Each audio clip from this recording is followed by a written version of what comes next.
What are the odds of being in a fatal aircraft accident? Well, according to planecrashinfo.com, you have a 1 in 9.2 million chance of being in a fatal accident. Well, CNN reporting on Air France Flight 447 was one such unlucky flight. On June 1st, 2009, it crashed, and on April 3rd, 2011, it was finally discovered. Now, Air France Flight 447 was a flight leaving from Rio de Janeiro, Brazil, going to Paris, France. During the flight, it encountered a thunderstorm shortly after taking off. It sent back automated messages back to Brazil, which shortly after it disappeared from their radar and was presumed missing after it never arrived in Paris. Flight 447 had 216 passengers aboard and 12 crew members. Most of them were men, a few women, a couple of children, and one infant. No survivors were found shortly after noting that the plane was missing.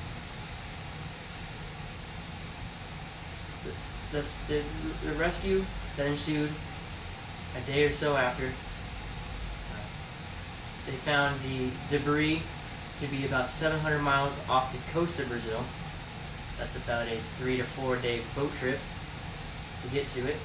It was about 50 miles wide and was full of mostly floatable items, such as the wing, the tail section, the coffee break room, some pieces of just random fuselage material, and they recovered from the water about 50 or so bodies of the total crew.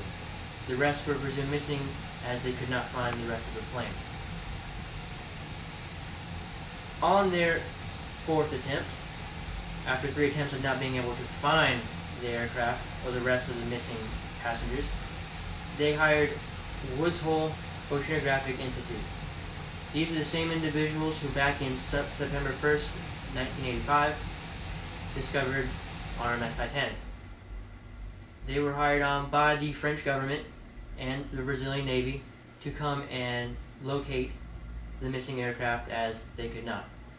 During this, they used modified tidal charts to predict the currents to pinpoint where exactly the plane would come to rest after it had been down for almost 2 years.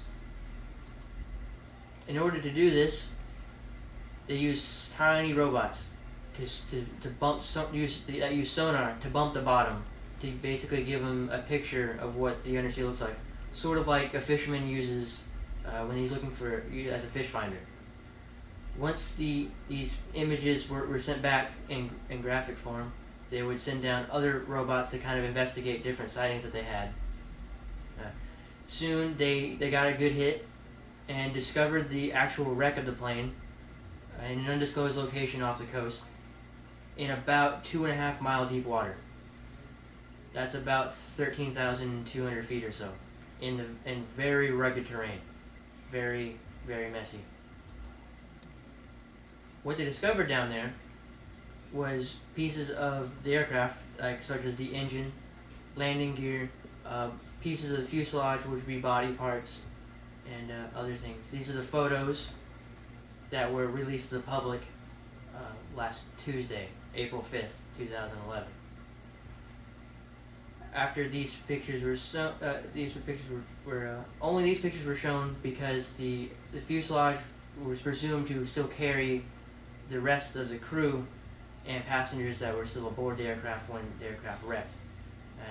Before releasing photos of the fuselage, they want to inform all the loved ones of the flight who may still be on board. Currently today, they are still under investigation as to what to do with the rest of the material. Now, they are currently having 3 companies, salvage companies, bidding on how they can logistically lift the plane off the bottom and bring it all back to France for further investigation at the lowest cost.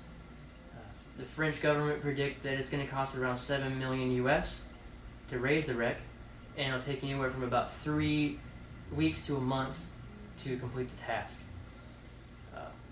At the discretion of the family's loved ones, they wish for the bodies to remain on the ocean floor, as they've almost been there for 2 years, and they don't want to open up any new wounds as they've tried to move on with their lives. But the French government, wanting to collect every piece of the wreck to further their investigation, will bring up everything they find, including the bodies, and their loved ones will be informed. Currently, that is what is happening over in Brazil right now.